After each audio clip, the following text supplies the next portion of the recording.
Well, here's a statistic that if you have a job in corporate America, may be the single least surprising piece of information you'll hear all year. It turns out that every single one of the Fortune 100 companies, 100% of them, have made a public commitment to DEI on their website. There isn't a single outlier in the top 100 companies in the entire country. Every single one has done this.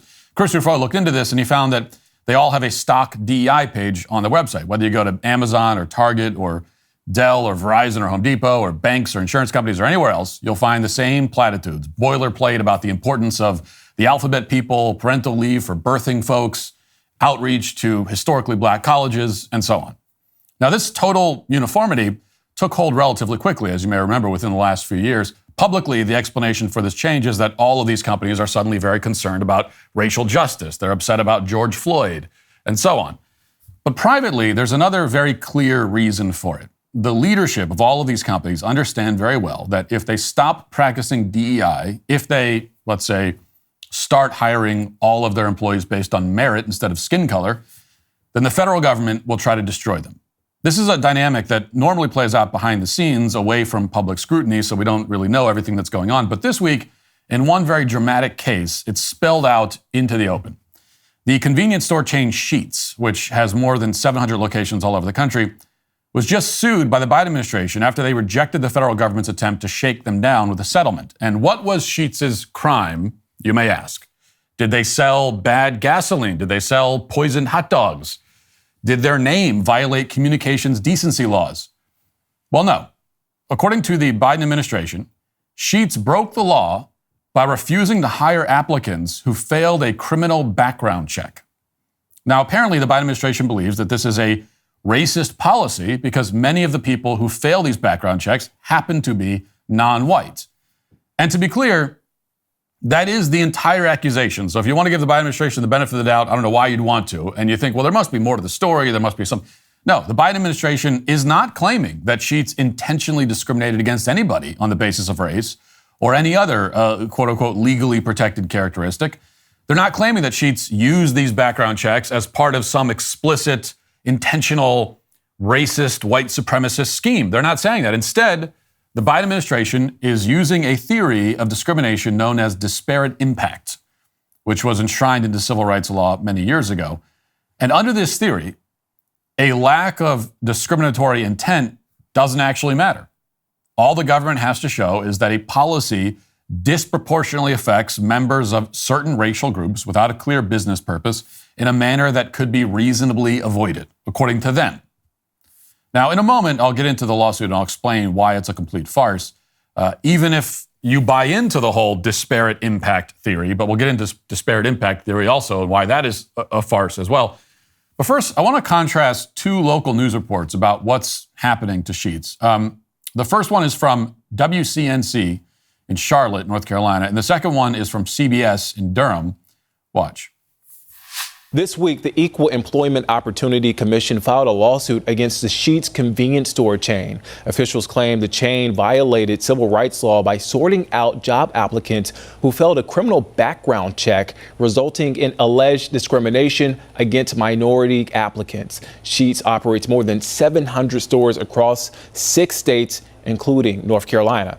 In a statement, the company says it, quote, does not tolerate discrimination of any kind. Sheetz is being hit with a discrimination lawsuit. Yeah, the Equal Employment Opportunity Commission is accusing the convenience store chain of discriminating against Black, Native Americans, and multiracial people looking for jobs at the store.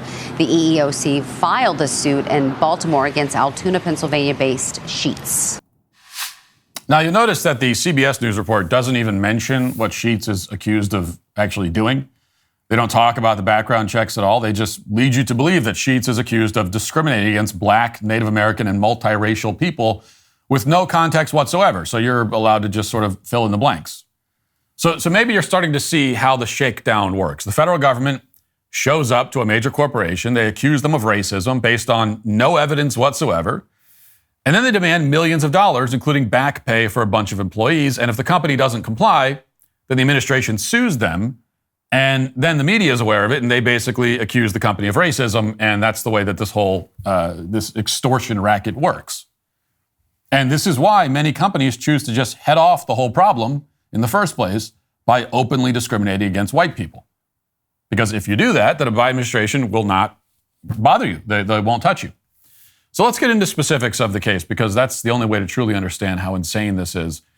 Within the last few months, apparently, a couple of job applicants at Sheetz filed complaints with the EEOC saying that they've been discriminated against under Title VII of the Civil Rights Act of 1964. And the EEOC, which is a federal agency, agreed with them. And here's what the Biden administration wrote in their lawsuit. Quote, Sheetz committed a continuing company-wide practice in violation of Title VII with respect to a class of Black, American, Indian, Alaska Native, and multiracial job applicants who did not pass Sheetz's criminal justice history screening by failing to hire them for all positions because of race. For instance, Black job applicants have failed defendants' criminal justice history screening and consequently are denied employment at a rate exceeding approximately 14.5%, while white job applicants have failed the criminal justice history screening and consequently are denied employment at a rate of under approximately 8%.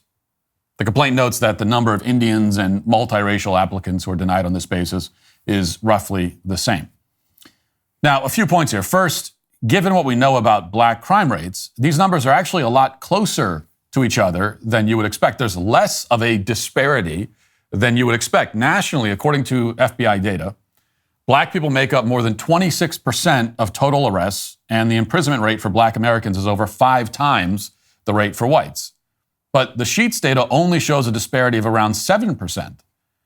And according to the EEOC, Sheetz is looking at both convictions as well as arrests when it runs its background checks. And more importantly, you notice what's being conflated here. The complaint states that Sheetz is failing to hire these applicants because of race, but what they're really saying is that Sheetz isn't hiring applicants who failed a criminal background check. They don't want criminals working for them. Any reasonable person can see that these two are very different rationales. And indeed, on its website, the EEOC makes this distinction clear. They state, quote, the lawsuit does not allege that Sheetz was motivated by race when making hiring decisions. I mean, and that should be the end of it. Even the people filing the lawsuit are saying that race was not a factor. But it's not the end of it, because this is a sort of madness that the legal theory of disparate impact breeds. You know, the left knows that it can't find any examples of actual direct discrimination against Black people in this country, certainly not at Sheetz. They know they're not going to find any example of any company or any major corporation or company of any size that has a policy in place saying, we're not going to hire you because you're Black. They're not going to find that. So, but they're also not going to say, well, okay, well then I guess the anti-Black discrimination isn't really a problem. We'll move on. They're not going to say that either. So instead, the left has invented this notion of disparate impact to create discrimination where it doesn't really exist. And the problem with the disparate impact idea, and of course, disparate just means different, distinct, right? The problem is that literally everything, every policy, every rule, every standard in every context will have a quote unquote disparate impact, because the impact felt by any individual or group will vary according to their situation. If we cannot have standards that create a disparate impact, then we can't have any standards at all, which of course is the point. And by the way, another thing you notice, this disparate impact idea, it's only applied in very specific circumstances and to very specific groups of people. So they'll apply it, as we heard, to Black people as a group, quote unquote multiracial people, whatever that means, Native Americans and so on.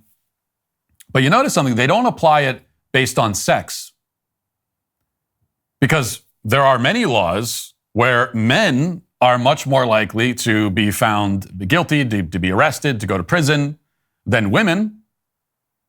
And yet we never hear about disparate impact there. Even something like speeding tickets. We never hear about the disparate impact of speeding tickets because men are much more likely to get them than women. So they're very, very targeted in their application of this disparate impact idea. The cost of living has already increased 17% this year and continues to rise despite interest rate controls. As our national debt skyrockets, you need to be confident in the financial service companies that you work with, especially regarding your money and your future. Birch Gold is a proven industry leader that you want on your side. They'll show you how precious metal investments can fortify your lifestyle and retirement, even in turbulent economic times. Navigating financial decisions can be scary. Well, if you're considering converting an existing retirement account into a precious metals IRA, Birch Gold's dedicated in-house IRA department is there to guide you every step of the way. Birch Gold values your questions and your concerns. Their team is always available to provide answers and clarity, whether it's about fees, taxes on rollovers, or the timing of the process. They're here to ensure that you feel heard and informed. All you got to do is text Walsh to 989898 to talk to one of Birch Gold's experts and claim your free info kit on gold. You'll learn how to convert an existing IRA or 401k into a tax-sheltered IRA in gold. The best part is, it won't cost you a penny out of pocket. Just text Walsh to 989898. That's Walsh to 989898. Now, supposedly there are limits to this legal theory of disparate impact. The DOJ lists these exceptions on its website. For example, it's acceptable to have a policy that yields a disparate impact if the policy is, quote unquote, important and if it's justified by the organization's mission. And this is an exception that, of course, is completely subjective, but clearly applies to this situation. There is a blindingly obvious reason why a convenience store wouldn't want to hire criminals. And the reason is they don't want to get robbed. This is a point that should not need any elaboration whatsoever in a sane society. We don't live in a sane society anymore, so I will elaborate. Also, it's an excuse to show one of the best videos to come out of Georgia this year. This is footage of a robbery at a convenience store that may be the single worst inside job ever recorded on camera. But it does show why you might not want to hire criminals to work for you. Here it is, watch. Security video captures what looks to be a Georgia cashier being held up by an armed robber. But police say the whole thing was fake, and the duo staged the armed robbery to steal $5,000 from the register. The incident happened in January at a Duluth, Georgia Shell gas station. Surveillance video from January 20th shows the cashier, who was later identified as Raj Patel, behind the register. He then walks over toward the cash register, opens it up, and takes a stack of bills. Then a man in a black hoodie is seen charging toward Patel before throwing what looks to be a punch. It's unclear if the robber's fist actually connected to Patel's face, but he collapses to the floor, then the suspect takes off. Patel's coworker found him on the ground where he supposedly regained his conscience before getting up. Then within minutes of the first apparent robbery, a second supposed robbery occurs. But this time, Patel is seen holding his hands up as the robber scrounges through the register before making off with the cash. Let's do that key real quick. You dumps the key? Yeah. Yeah, just dump the key. Hey, hold on. What you got in your pocket there? What's that? What's all that rustling around? Yeah. Hey, come here, Danny. Come here. Come here.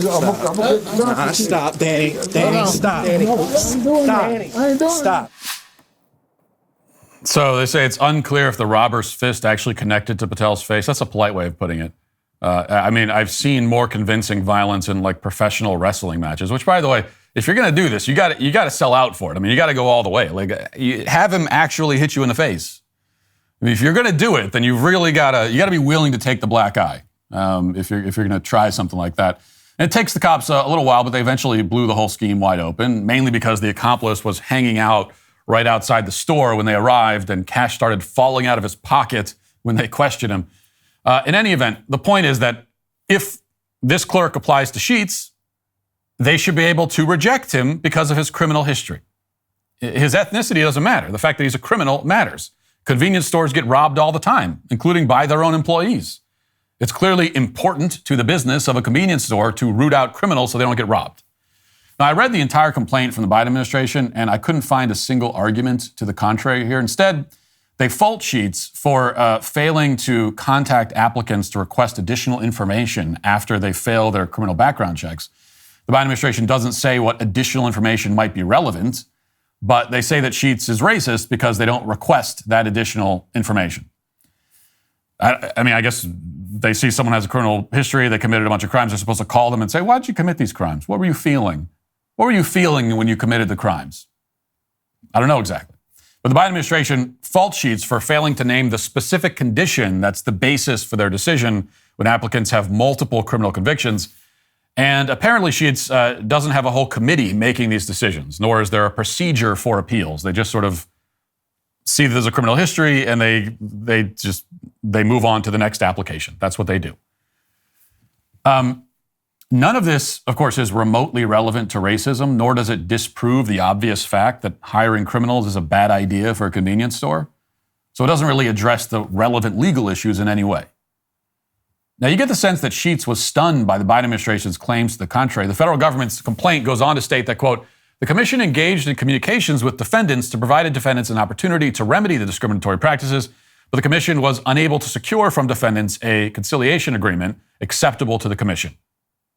In other words, Sheetz didn't back down in the face of this blackmail, so now they have a massive lawsuit to deal with, along with defamatory media coverage.